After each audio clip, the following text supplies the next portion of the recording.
So வெள்ளம் வரதுக்கு வந்து இதுவும் ஒரு காரணமாக இருக்கலாம். என்ன அப்படின்னா, அந்த காலத்தில் நம்ம வீடு கட்டியிருப்போம். ஏற்கனவே ஒரு 3 அடி 4 அடி ஹைட்டு ஏற்றி தான் கட்டியிருப்போம் ரோடுடைய லெவல்லேருந்து.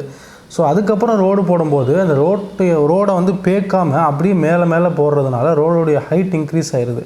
ஸோ ரோடுடைய ஹைட் இன்க்ரீஸ் ஆனோன்னா வீடு வந்து பார்த்திங்கன்னா தாவில் போயிடுது. ஸோ வீடு வந்து தாவில் போனோன்னா ரோட்டில் போகிற தண்ணி ஃபுல்லாக வீட்டுக்குள்ளே அப்படியே வந்துடுது.